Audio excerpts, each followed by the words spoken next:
Well, hello and welcome everyone to this webinar today about lone working in these very strange and awkward and difficult times. My name is Mark Ushinovich and I'll be your moderator for today. But before I introduce the speakers for the formal part of the presentation, a couple of bits of housekeeping. We'll have two presentations today, each lasting about 20 minutes. And then that should leave plenty of time at the end for your questions. All your microphones, all the attendees' microphones are on mute for the whole of the webinar, to stop too much interference. And although we'll be answering the questions after the presentations have been completed, you can ask them at any time just by going to the Q&A button at the bottom of your Zoom screen. I'd ask you to please use the Q&A button and not the chat button for asking your questions. That way we can make sure we answer everything that you want to know. We'll try and answer as many of those questions as we can, but if there are some that we don't get to, we'll endeavour to answer those in a follow-up email after the presentation. A hint though, just for those attendees one of the sort of very few people, including my mother, in this world who don't know how to use Zoom yet, you may have noted at the top right hand of your Zoom screen, you can change setting of how you see the speakers, the panelists. So you can either set it in what they know as active speaker mode, which means you just see the person speaking at the time. If you click on that icon, you can then change that into a grid mode, which shows all three of the panelists up at the same time. And when we're speaking, obviously, to the presentations, the main part of the screen will be showing the slides. Now, all of you attendees will be receiving a recording of today's webinar, so don't try scribbling down too many notes because you might miss something that's important. Let's get on then and introduce the two speakers for today. First up, we have Nicole Vazquez, who is Director of Worthwhile Training. Nicole has been helping organisations manage personal safety and security risks to their staff for over 25 years. Her advice is valued in the UK and beyond, across sectors including retail, rail, housing and government departments for its pragmatic, straightforward approach and measurable results. Nicole has a particular interest in lone working and specifically how this affects personal security, safety and well-being. For the last 3 years, she's hosted the annual Lone Worker Safety Live conference, an event that brings together experts who share their knowledge on ways to keep people safe and secure when working without the support and backup of colleagues. Then after Nicole, we'll hear from Don Cameron. Don is CEO of StaySafe. Don has over 25 years of experience in growing technology and services business, and he's worked in the security and lone worker sector, for over 10 years. He was part of the founding team at StaySafe and has led the development of the business from an early stage UK startup into the most successful lone worker app solutions provider with clients in more than 45 countries on 4 continents. So without further ado, I'll hand across to Nicole to start today's proceedings. Thanks, Nicole. Thanks, Mark. Well, afternoon and good morning, everybody, because I see that we've got people joined us from all around the world, which means we're all on different time zones. I've got to be honest, I don't even know what day it is at the moment, so time zones means nothing to me. But lovely to see so many people online. There's a few people I know, actually. Nice to see Will, nice to see Treble and Amy. That's lovely. So really nice to see you guys joining us today. Thank you for taking part. I've been asked to talk about lone and remote working and thinking about how COVID-19 might have an impact. And what I'm trying to do is just keep my presentation as short as I possibly can to give you an opportunity to ask questions. I think Mark said if there are any questions at the end of this, he might pose them then, or we'll leave them till the very end after Don's session. But feel free to kind of jump in with any questions at any point, just post those in there as we go through. But before we go any further, I've got a question for you. I'm just wondering how many of you people out there recognise this guy. The challenge is he's called Lone Ranger, but he's not a lone worker. And actually, it's one of the challenges that we find when we go in working in early days with clients. We ask them, for their definition of a lone worker, and they haven't really always got an idea of exactly what that means. And I think that's a really good place to start. It's kind of trying to define this idea of what is a lone worker. So last year and this year, I worked with the Health and Safety Executive as part of their key stakeholder stakeholder group to revise the guidance that applies here in the UK. And I'm very aware that people in different countries will have different regulatory bodies that will have similar kinds of things to this. And you're going to have to forgive me today if I talk more about kind of how it works in the UK, but I think the principles actually work worldwide. So it's just a case of thinking, and how does that relate then to our legislation and our requirements here, or perhaps even in your own personal sector that you work in? Because again, I know we've got people from lots of different sectors joining us today, so there might be specific regulations for you guys. When we worked with a health and safety executive last year, it was decided that they wouldn't actually change their definition of a lone worker. They felt that it fitted fairly well for most people. And I would suggest that, broadly speaking, it kind of does, although we do have clients where this doesn't particularly work for them. And I might explain that later, or maybe somebody will ask a question about it, I don't know. But the thing that the health and safety executive did do this year was actually change the groups of people that were in that definition. And they included in there now those people who are fixed based. In fact, they've already in there already.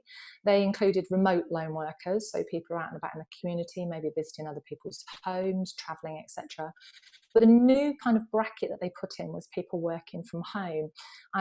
And when I spoke to the head of policy, the health and safety executive at the beginning of COVID lockdown, she was kind of like mopping her brow and saying, thank goodness we actually did include that, because there's so many people at this particular point working from home. And we want to make sure that they are included in our guidance and our suggestions.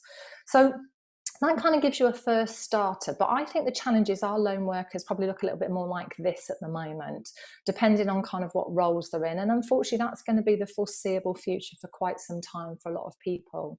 You may well still have people still working at home. You may have people who previously were out and about in pairs, but now because of kind of the way you're planning your shift patterns and trying to keep that social distance, you might have more people actually lone working.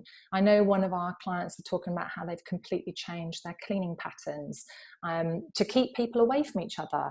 And I said, yeah, that's great. I love that. That's a really good idea. However, COVID is not our only risk, and therefore you've still got to make sure that you are recognising, assessing and controlling the other risks that perhaps by taking those people and working them separately will have brought about. So before we go any further, just to kind of get a feel from you guys out there, I'm going to ask Emma to poll you. Just a very quick idea, just to see how lone working has changed within your organisation. So hopefully you should see that poll now. Has it changed since COVID-19? And there's several options there that you can tick. We can't see who's ticked what, by the way, so please feel free to kind of anonymously tick on there and we'll see what people think. I'll give that a minute or two while while people are just answering that. But while we do, I'm just going to move on. You are responsible for the health and safety and welfare of all of your workers. And again, if we look at the legislation here in the UK, that applies to contractors, volunteers and self-employed people. And if you think I'm kind of ignoring you occasionally, I'm not. It's just that my screen is over here, so I'm just refreshing my memory as to what's on my slides as I look at those. So apologies for that. The responsibility, I think, is really important. It's a key phrase that we have to think about when we talk about kind of employers and employees. But the health and safety executive in the UK were keen to make sure that we recognise it's not just about those people we pay to do a job.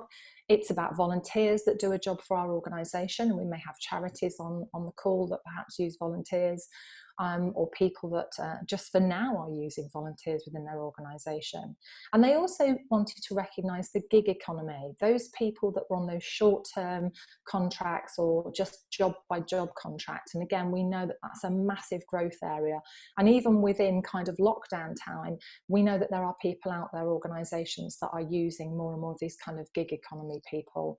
In fact, we worked with an organisation, I probably can't say who it is, actually, that would be really unfair. But they were using contractors to drive their vans, and nobody had thought to think about whether these people had got driving licenses and insurance, because that it just hadn't occurred to them because they'd never used them before. They'd normally gone through the whole employee process. And I thought, well, blimey, if you're not even checking that, how are you kind of managing the safety of people? So look, let's just ask you guys, what did you think? Can we see the poll results, please, Emma? Let's just have a quick look. Perhaps we can share those with our audience. So we've got kind of, there's few people have said yes, and it will continue in the new norm. It's about the same. And a couple of people who've kind of admitted that they're not really sure at this point. So maybe that's a job for you to do when you leave the webinar today, is to go away and think about that definition. So let's close off that poll then, can we? Thanks, Emma. Look, the whole key point about this idea of responsibility is that as an employer, we can't get rid of those responsibilities to those people who work alone. We are responsible for it. And in the UK, within this definition and within this guidance, there's a lot of kind of bits of information. I'm not going to read through this to you. If you're in the UK, you can get hold of a copy of that. If you're not, and you're not interested in it, then I would suggest looking at your own kind of version of the regulatory body and see what they say. But in the UK, there is no legal requirement to conduct a specific risk assessment for lone workers. And I have to say, I love that expression. I'm really glad that they've put it in there, because it's always kind of been suggested before, but it's never been really clearly said. So the good news is you don't have to do lone worker risk assessments. But the bad news is you do have to make sure that you consider all the implications of lone working in your task-based risk assessments. So that's really, really key. We have to look and see, what are the risks? So what are the risks? Well, I've been doing this job 25 years plus, which is quite scary actually when you think about it. And when I started, I definitely started in that kind of personal safety and security field, looking at kind of the idea of verbal abuse, threats, physical assault, and that kind of behaviour. And that was certainly linked to lone working.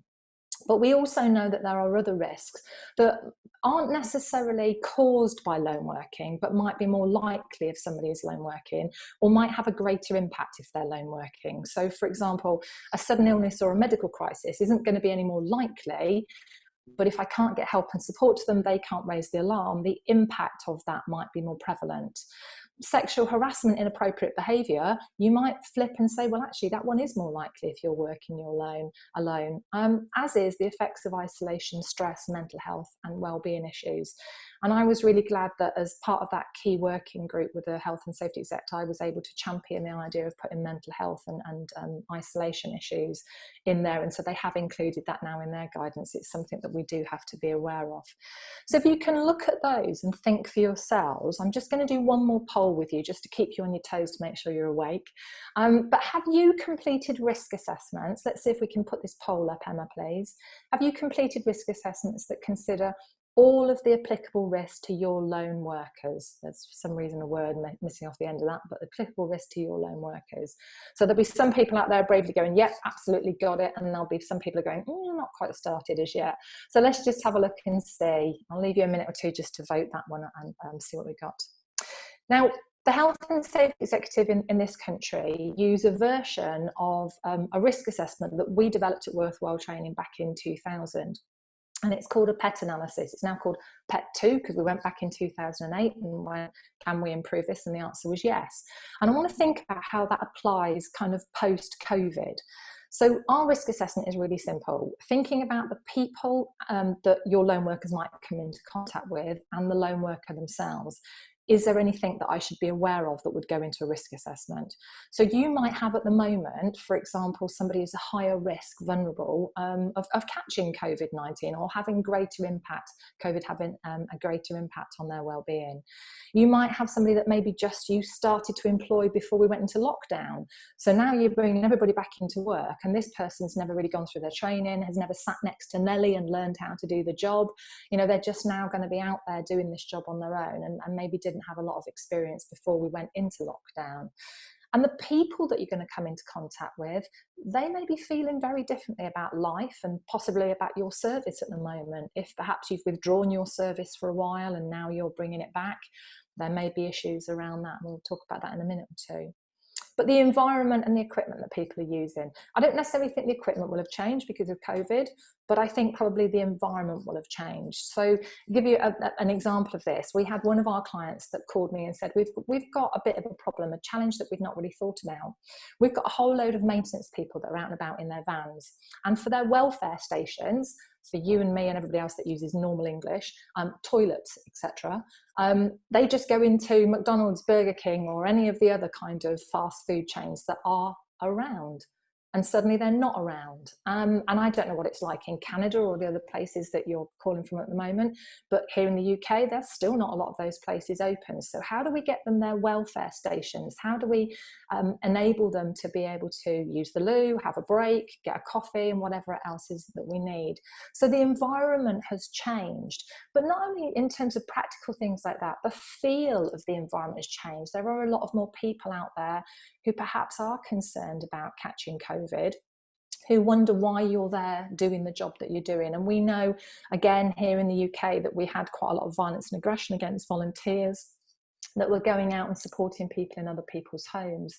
And that kind of sits and feels really uneasy if you are both the employer of that lone worker and the employee themselves. So tasks, how can the task lead to a trigger? Well, I guess that depends what your lone workers are doing. Are they out enforcing rules? Are they out there providing a service? Are they denying a service? All of those things potentially could lead to a trigger. So let's just have a quick look at our poll before I move on. Emma, can you just show us the results of that one, please? Fantastic. So good. So there are 31% of you out there feeling very smug and going, yeah, definitely. And in fact, I'm not sure why I'm listening to any of this. But there's a few of you that are also sat there thinking, yeah, well, we're in the process, and yes, probably. So for those people, I guess it's just go back and have a look. Thanks for that, Emma. That's helpful. Thank you. So look, how has this changed? How has this changed in COVID? I think the biggest challenge is, if we go back to that risk assessment, is that people might not be feeling or behaving in a usual way. There's a lot more fear and a lot more anxiety, both in the people that your workers will come into contact with and the lone workers themselves. There was a piece of research done here in the UK just very recently by the UK GovPoll. And they looked and they discovered that 44% of people who are being asked to come out of their home environment and back to work were feeling anxious about returning to work. Now, I'm going to argue that if you're feeling anxious and worried about that, you're probably not concentrating as much on the job as you normally are, which means you might not spot problems in the way that you normally do. You might not be able to head them off the pass in the way that you normally would. And perhaps your skills aren't quite as honed as they would be. And again, if you go back to those people who maybe this is a new job for me and suddenly I'm out here in this different environment. So people might not be feeling or behaving as they usually do. Environments, as we've talked about, are certainly different. And I think those triggers might be new and unexpected. You know, you go into somebody else's house. If, for example, previously you would have taken off your shoes, or you would have put covers on for kind of for religious reasons, or just out of pure respect of this being somebody else's house, now you're not only putting cover on your shoes, you're also wearing gloves, you're also wearing masks. Well, if you work with a vulnerable group or a group that perhaps feel uncomfortable communicating with you, they are going to be barriers to communication, and that could just in itself be a trigger for the problem. I think, though, if we look at this idea of the very first one, people not feeling or behaving as usual, some of this is not just about the risks to lone workers. Some of this is about us not being able to spot the problems for our lone workers. I don't know whether I've got some of those 44% of the people who were anxious about coming back to work, if they're out there working on their own, if I've split shifts so that people are in offices at different times and not traveling in rush hour, I might never see them. So I don't know how they're feeling. And I think that's a real concern. So we have to kind of think about what kind of control measures we can put in place. I think the key thing is we have to make sure that we communicate clear guidance and advice to our staff. You know, we tell them about the protective equipment we expect them to wear. We tell them about the risk to lone working. We tell them about the control measures that we have in place. And we give them advice about how to manage their own safety. And remembering it's not just about COVID, it's all of the other things that we had to deal with previously. It's the security, it's the mental health side of things, it's the medical issues, all of those things that people have had, and then you pile on top of it the issues about COVID. It might be that you can design the environment or the activity differently. And I know that, you know, a lot of places now with offices are going through their risk assessments and doing things like, you know, well, this stairs is going up, this stairs is going down, it's one person only in a lift, we've got barriers between desks, etc. That's great, but is that again increasing the level of isolation that our people are feeling? So that definition of lone working perhaps almost needs to be rethought, because I am working on my own, even though I know there's somebody else in the building, but we're trying to avoid each other. but that means there's nobody there that I can turn to and say, well, what do you think? And how do I manage this? And I think sometimes the biggest problem with being a lone worker is just not having somebody to turn to say, what do you reckon? What do you think? So we need to think about the skills and the strategies that we give our lone workers. And I'm going to say really strongly, the permission that we give them to stop a job if they think it's not safe, to tell somebody about it if they've got concerns, and abandon a visit, or to just, go home if that's what they feel that they need to do, and permission to not be as productive as they might be normally. Again, it's difficult. Things just take longer. We're filming a new personal safety and security training video next week, and I had a 2.5-hour health and safety meeting about it yesterday, and realised that actually this filming is going to take us so much longer than it normally does because of the way that we're having to work. Well, I also want permission then that my boss recognise that it will take me longer, that's okay, that I'm not going to be cast as sort of, shirking my work or shirking my responsibilities, that is fine. You've obviously got to do the PPE stuff if appropriate. And again, you've got to decide for yourself what that looks like. But again, for lone workers, how do they get hold of that? Do they come into the office? Do you parcel it out to them when they run out, when it breaks? How do they get hold of these things quickly to be able to continue their work? And how do we support them? And I'm going to say business as usual support. How do we support them on a day-to-day basis? And then how do we give them backup and support for incidents? And I'm going to allow Don to talk about kind of backup and support for incidents, and some of that business as usual support as well in a minute or two. But I think above all else, if you're going to communicate with your lone workers, I think we need to get that message out there that it is okay not to be okay. There will be a lot of anxiety. There will be a lot of concerns, new ways of working for people. People will be feeling concerned about this. And on top of that, we have to remember all of the usual risks, as I've already mentioned. So set the expectations, think about the workloads, tell people exactly how much is expected of them, and maybe just change that for a while. Think about the risk level. What's your risk appetite? What's the risk appetite of your lone workers? Because you might think that this is acceptable, and they're running around talking to each other saying, I can't believe that they've expected us to do this. Well, that's going to have an impact not just on their risk and their health and safety, but also on your productivity. So, in your engagement with your staff. So it's important to kind of have those conversations, and those conversations need to be regular. So I'm going to say split them into two: professional, regular contact about safety conversations, welfare checks, those kind of things. But also occasionally as a lone worker, I'd quite like it if my boss would call me and just go, hey, what have you been up to? How's things going? Any challenges today? Anything you're finding difficult that you want us to help you with? They're also really, really good conversations to have. And that means that I can provide the kind of guidance and support that my colleagues want. I think it's really important that colleagues understand that they're not alone in this. There's been a lot of isolation been going on for many people for many, many weeks. And when we come back to work, we want to somehow find that kind of social interaction again, albeit at a distance. And I think for lone workers, it's really important that we try and find ways of keeping that clear for them. So look, that's it from me. It was a 20-minute kind of zoom through all of that. That was not a pun. Actually, it was a pun, but it wasn't intended. I'm sorry. I'm happy to answer if there's any questions, Mark, or if we're going to go through to Don, I'm happy to just do that as well. I'm going to stop sharing my screen. Yeah, while we're waiting for Don to share his screen, there has been a couple of questions come in, Nicole. A couple of very related ones to each other.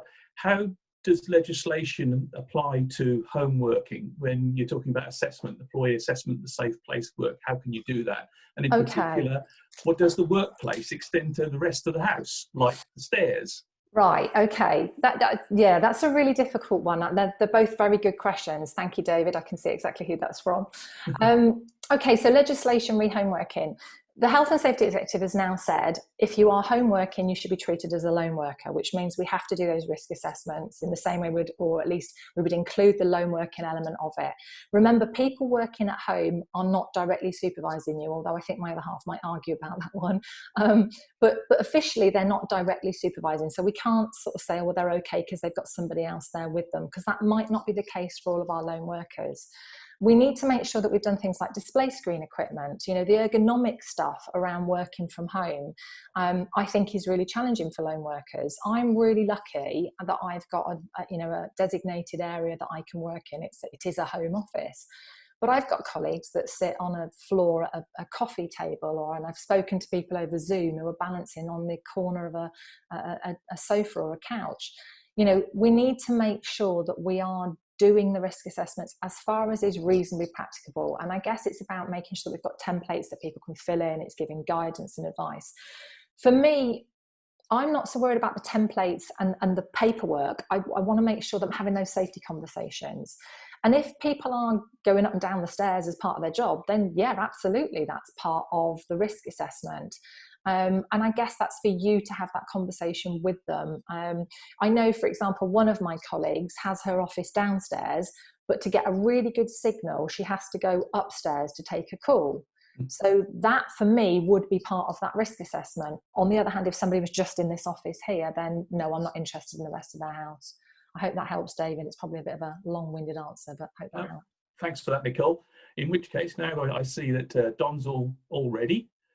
So just hand across the baton to you, Don. Thank you. So good morning, good afternoon, good evening, depending on which part of the world you're from. And thanks, Mark and Nicole.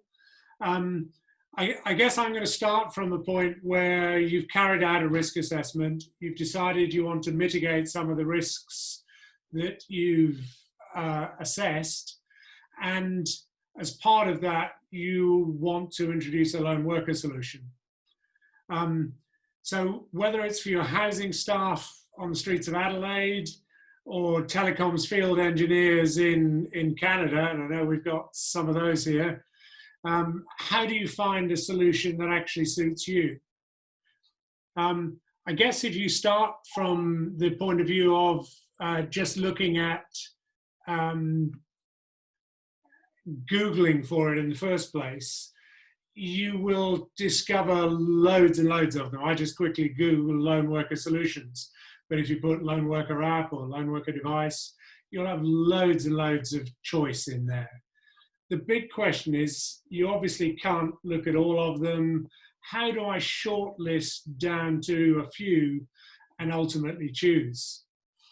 And I guess there are a few. The most common way we see is a checklist. And that can be as simple as a checklist like you see on the left-hand side of the page, which you might do as part of an informal vendor selection, down to a huge 40-page tender document, which you get where each one of those questions is asking you to break down and provide evidence and everything else against them. And we see both. The most common thing, though, that's missing on both approaches is just one very simple question. And that's, how do I get my people to use this solution having bought it? It's very simple to ask and less simple to answer. If people don't use it, it's, I guess, a waste of your investment. But more importantly, you aren't meeting your duty of care to your employees. And most important of all, your people are still at risk. Now, there's we speak to loads of clients who say, we aren't actually getting the use from our current lone worker solution. And most of them won't be quoted on it, but there is a very good quote that was produced from the NHS, where NHS Protect highlighted in a study that over 30% of the devices they had out in the field weren't being used. So these are devices they purchased, issued to staff, and they just weren't being used. They were sitting in a box or in a bottom drawer. Can you imagine if you got 30% of your people who are on a construction site who aren't wearing a hard hat, or 30% of your people who drive without wearing a safety belt? It's exactly the same kind of thing. So how do I actually ensure that my people use a solution once I've selected it? I think there are 4 elements. Communicate to them, and communicate early, and I'll talk about that in some more detail. Make it quick and easy to use, because they have their day job to do, and this is one other thing you're asking them to do. It's got to be reliable, and it's got to be secure. So I'll just go through those in some more detail. I think on the comms side, the first thing I'd really emphasize is involving people early in the decision-making process. ideally during the initial evaluation. So once you've reached a stage, perhaps when you've got a short list, involves the guys who are going to be using it. Particularly important if you've got a heavily unionized environment or you've got things like workers' councils.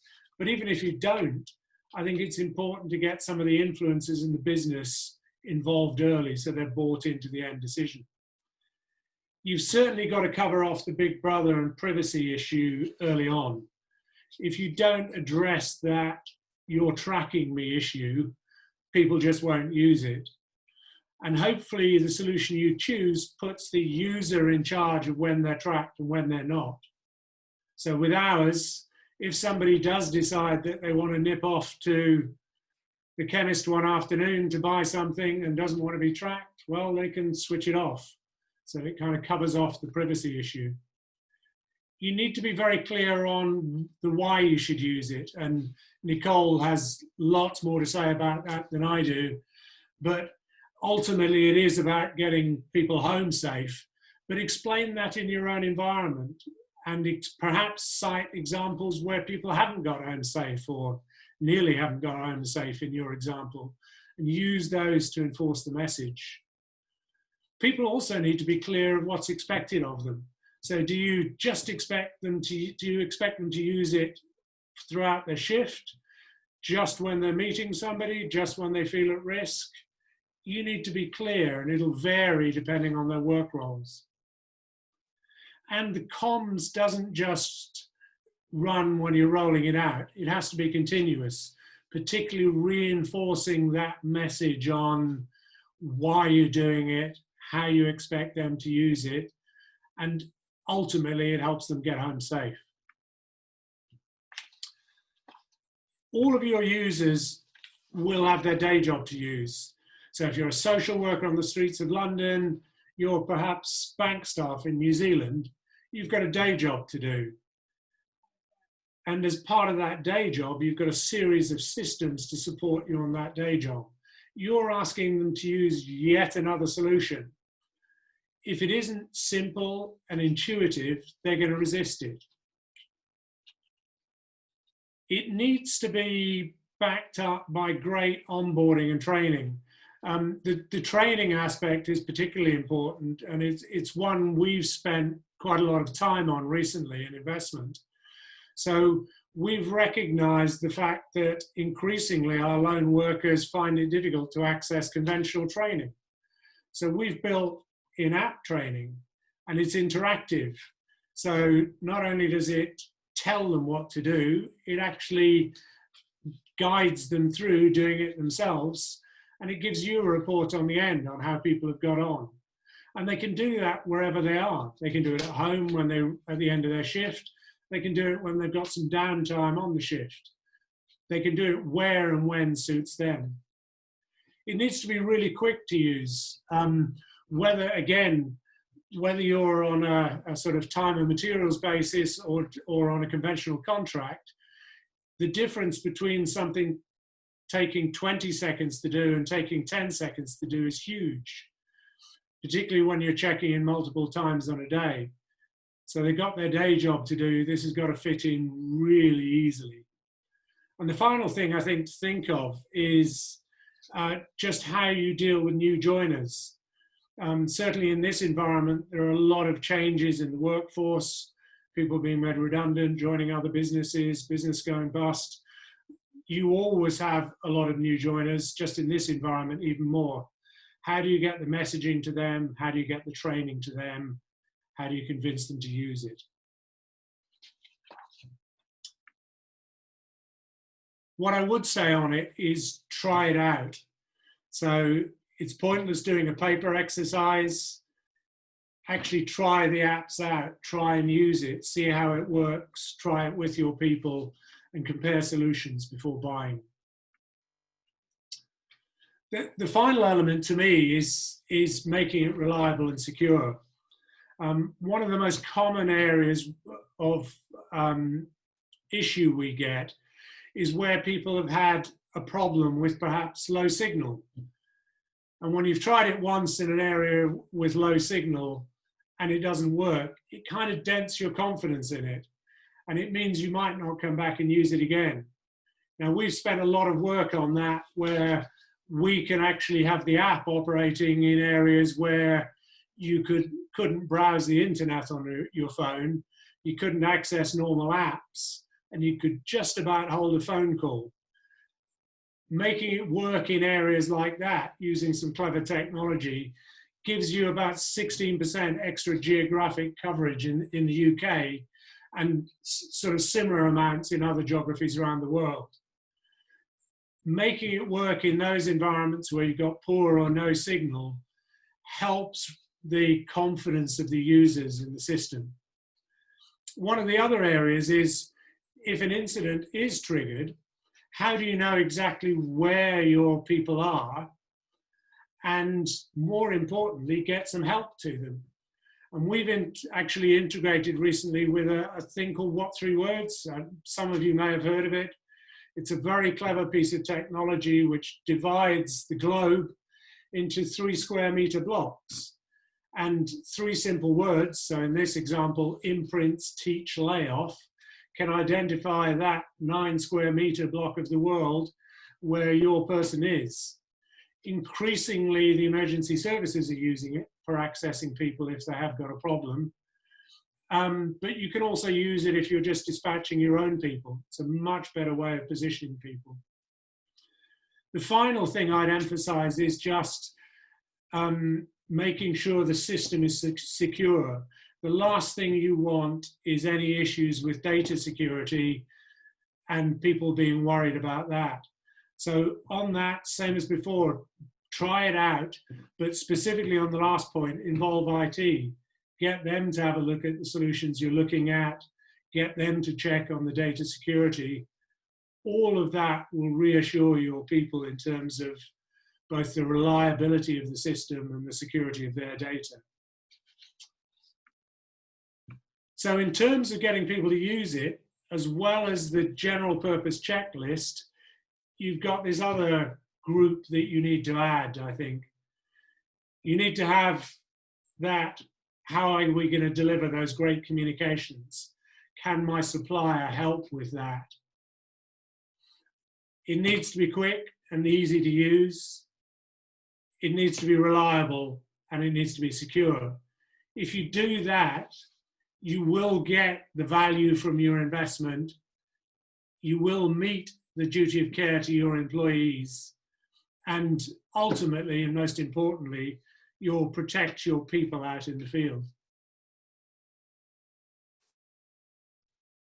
So that's all I was going to say in terms of my presentation. I know Mark has now hopefully got a few more questions. I certainly have, Don. So I will hand back to Mark. Okay, I'll just add on top of that, I'm sure you'll, when you said everybody, the audience should try out any solutions, you'd like to repeat the fact that StaySafe would be delighted to provide you with a free trial should you want it. You did do the sales message, Don. Yeah, so we got a few questions. Thanks very much. One of the questions that came in, probably for you, Don, actually, does the creation of a WhatsApp group make a suitable cheap replacement for a lone worker solution? I think it very much depends what you're looking for from a solution. So we've found with some people looking at WhatsApp specifically that it works fine for a very small group of people. But if you're rolling it out as a corporation or as an organization, there are 2 key things you lack. One is it's totally reliant on individuals doing their thing on it. And you find it very difficult to manage who's using it and who isn't using it, and ultimately have an overview of what's happening. So I think it's too reliant on individuals to do their bit of it. And from a corporate point of view, you can't really oversee whether you are meeting your duty of care. So I guess I'd be quite happy using it between me and a mate. I wouldn't be happy using it for me across the company as a whole. Thanks. I don't know if you'd comment on that as well, Nicole. Yeah, I mean, we've got clients that do use WhatsApp groups, but they're more for kind of those offloading issues that loan workers find, like at the end of the day, they just need to talk to somebody else. So they'll WhatsApp each other and have a chat that way. And I think as informal support to each other, they can work really, really well. I would be very uncomfortable if a client of mine relied on those as part of their risk management process, though, if I'm honest. So that would be my answer. Thanks, Nicole. And this is probably another one that both of you can have a view on. What response times would you expect from a remote loan worker before you turn the switch and implement an emergency plan? I guess, Nicole, as you were speaking last, what would you suggest? What sort of timing would you think? I'm going to be really, really difficult and say it depends what the risk is. Yeah, I mean, absolutely. If you've got somebody, say, for example, if you've got a loan worker that's out there and say, for example, has diabetes or has a known medical history that means that if they are unwell, they need help very quickly, then I'm going to set my time frame really, really short for them. If I've got loan workers going out into potentially violent situations, then I kind of want to know that response time is very, very quick for them. If the risk is less and, then maybe I can set a longer time. But I think that is something that you have to, think about your risk appetite, think about the risk level within the organisation, and think about your reputation. And I know that's probably not the right end to look at it, but I often say to organisations, what if? What if you've got a lone worker out there who doesn't get help and support and that hits the headlines? What does that look like, and how's that going to hit your shares, your reputation, etc.? And it kind of goes beyond that duty of care. Look, I'm all about we do this because we're a good employer, but I also know that a lot of the times we're talking to people, they want to know, well, how's that going to have an impact on the business? So I think both things are important. I don't think there's a straightforward this amount of time, but Don, you might disagree with me. No, I absolutely agree. I think it depends on the risk profile of the individual workers. I think it depends what kind of alarm has been triggered. Yeah.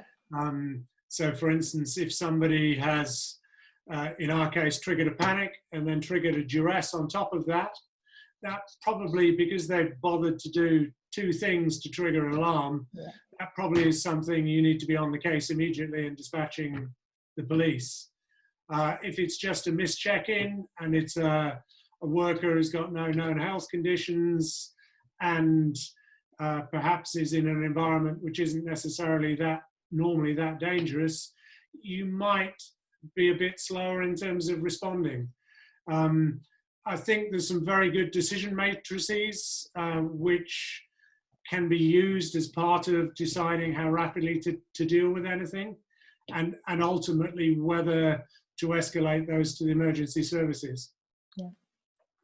Thanks. And I guess that's one of your checklists that you may put in place for selecting your solutions, if you can actually identify quite quickly the different needs of different individuals.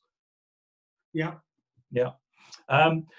So this is one actually is for Don, I think, probably, because it's more specific to a solution, which is person's asking, they've got they need a panic alarm system for a consultation room rather than for a specific individual. Does your solution suit that need? I guess it's a bit same as Nicole's answer previously. It depends.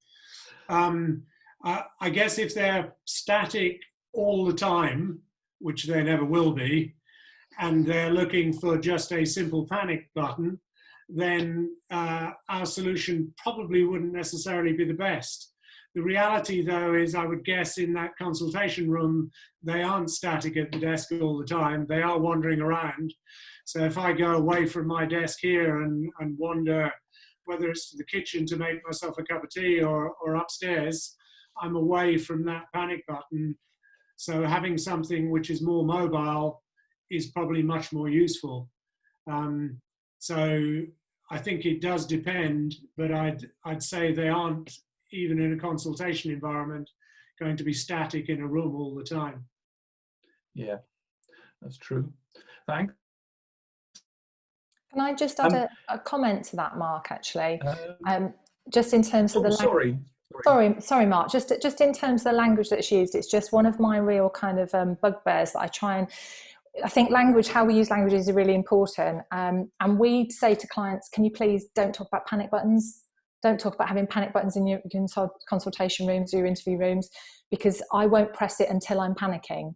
And what I want you to do is to call for help before it gets to a situation where there's nothing anybody can do about it. So we're really trying to get organisations to have kind of a come and hold my hand alarm, or a I need a bit of help alarm, or just something, an alert alarm, or whatever it might be. Because I think that whole idea of panic, I don't know whether I want to confess I'm panicking. Does that make sense? That makes perfect sense, yeah. Yeah. Right. Just a bugbear of mine. Well, while you're on, yeah, sure. Interesting enough, of course, we've been talking about home working a lot, but people are still out and about. Yeah. Are journeys part of the employer's responsibility? It depends on the journey. If we're talking about a very distinct kind of, I'm leaving the office and going out to a site or a venue or a client or somewhere, clearly that is part of my working day. So absolutely that would be covered.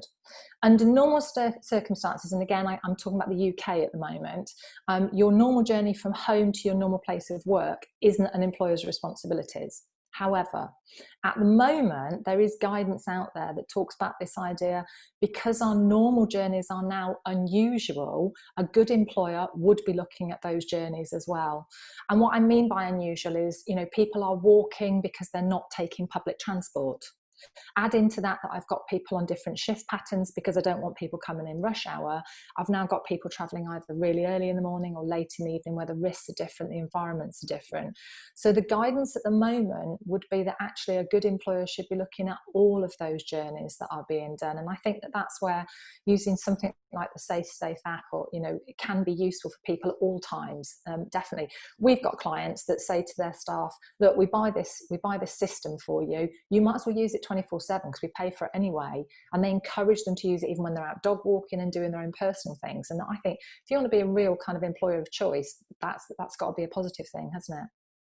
Yeah, it certainly hasn't, and that's certainly what we do. Yeah. We've all got it on our phones when we're out. Dom, one for you.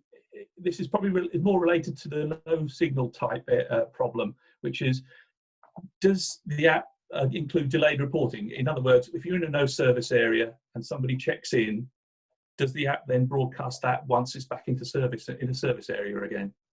Yeah, a couple of things are worth saying on that, I think. One is some of the alarms will actually operate even when you've got no signal. So if for instance, you're a facilities engineer in Ontario and you go down into the basement of a building, if you crack your head and you fail to check in as a result of that, the alarm can still get triggered even if you've got no signal at all. So that's one thing in terms of no signal operation. And the operator will have, who's responding, will have your notes. They'll know where you were last seen, and they'll know that you failed to check in. So that's really important in terms of no signal. But yes, in answer to the specific question, if you are in no signal and then come back into signal, it will pick up things that you've missed while you have been out of signal, including all your positioning points and everything else. Thanks, Dom. And this is one, Nicole, that goes to the heart of your definition of what a lone worker is. If somebody's working at home, are they still a lone worker if they've got the family around them? We can't hear you at the moment, Nicole. I was giving you a one-word answer as well. The answer was definitely, absolutely definitely, yeah, because there is no responsibility for members of the family under our kind of employment legislation, if you like, and that duty of care that Dom talked about. The strongest bond of duty of care is the employer to the employee. I might say, actually, personally, my strongest bond of duty of care is to my family, but there might be people out there that aren't as lucky as that. And what about those people who don't have people at home? We're then discriminating against them. So the answer is very clear, according to the UK legislation, that absolutely they would be lone workers. Yeah. Okay, thank you. I think just reinforcing that, particularly at the moment, you've got so many people who are working at home who wouldn't normally. We probably all sit in nice offices which are purpose-built, but if a lot of my junior staff in particular are working in shared houses where they haven't got anybody else who was particularly looking after them. So if anything happened to them in a shared house, they would have a real issue. Yeah. This is one for you, Don, as well. A concern among employees, as we've said before about privacy, is that data in an app could potentially identify their home location and when they are not there, for criminals' sake, for instance. What reassurances could you offer? Yeah, and that's one of the reasons we've spent a lot of time recently, well, really since the company was formed, but particularly over the last couple of years, bolstering the security of the system to ensure that all of the data is encrypted. So both the data which is just moving between your phone and the center is encrypted, but also the data which is held by us centrally is all encrypted. We also spend a lot of time doing things like pen testing, which is penetration testing, where basically you hire a third-party organization, in our case, part of Lloyd's Register, who go and try and perform as the bad guy, and they try and penetrate your system to go and find information on it.